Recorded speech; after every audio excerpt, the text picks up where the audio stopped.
The waiver wire quarterbacks, Flacco, Derek Carr. Who do you prefer?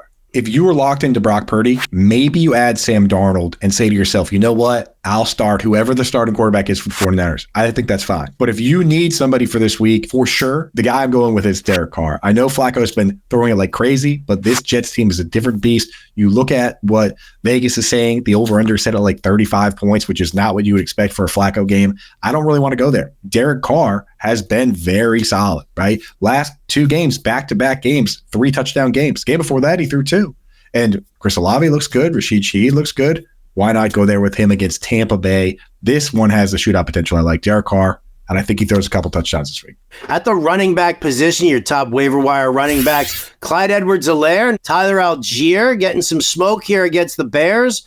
Chase Brown possibly coming back against Kansas City, and Chris Rodriguez, but he's got the Niners. It's a tough matchup. Yeah, that's what scares me with Rodriguez. Otherwise, I'd have him higher because he's the starting running back for that team. Tyler Algier has more carries over the last 2 weeks than Bijan. He's viable in deeper leagues. Chase Brown, of course, explosive playmaker. Great for Dynasty, but I don't know. I don't trust his snap count. The guy I'm going for is Clyde Edwards-Helaire. And the reason is, no doubt in my mind, they've done something to tweak the concussion protocol compared to last year. I think they saw guys like Tua getting concussions, coming back, leaving. How many times have you ever seen a Michael Pittman situation, Howard, where he cleared protocol and then he ends up back in it?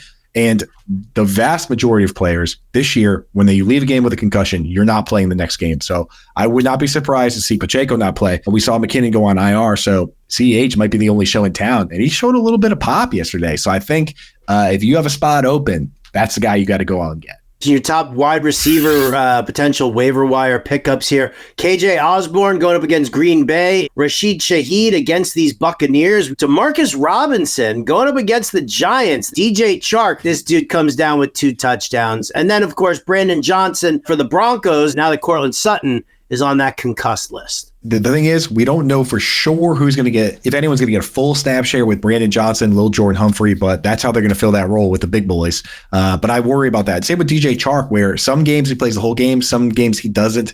I don't trust him. Demarcus Robinson, deeper leagues, of course. First thing I'm doing is go and make sure Romeo Doubs isn't on the wire. He's only rostered in like 60% of some leagues. First check on him. If he's not there, it's got to be KJ Osborne. At this stage, going up against what is likely another powerhouse team in your league, you want to have guys that are playing the whole game. And KJ Osborne, with Hawkinson banged up, with Addison banged up now, he's going to be lying in opposite JJ with Green Bay. If Jair Alexander plays and goes up against JJ, Osborne could end up with a lot of targets. So I think Osborne's the guy that you're going to want to go for. He gives you the best shot at upside. After that, Rashid Shaheed. If you're going out, you're adding Derek Carr, like I said, add Shaheed too. And just lock it in. Go after it. He's gotten 20% target share in 3 straight games since Michael Thomas left. Top waiver wire tight ends. We're looking at Tucker Kraft against the Vikings. Gerald Everett in play here against the Denver Broncos. Chiggy Okonkwo going up against Houston. Tucker Kraft in most sharp leagues is already added. If he hasn't been added, then you got to add him because they've got guys banged up. It's a mess over there, right?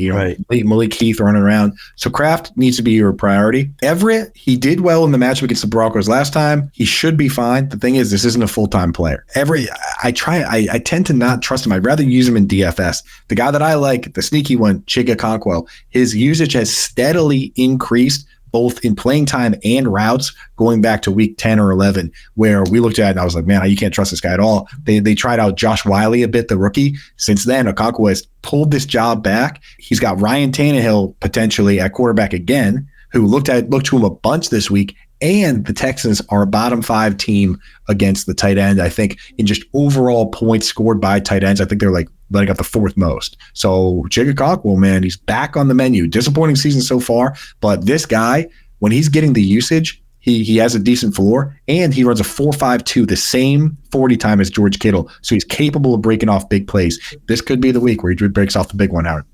Fantastic. All right. Well, there you go, guys. A little waiver wire action here for Week 17 championship week.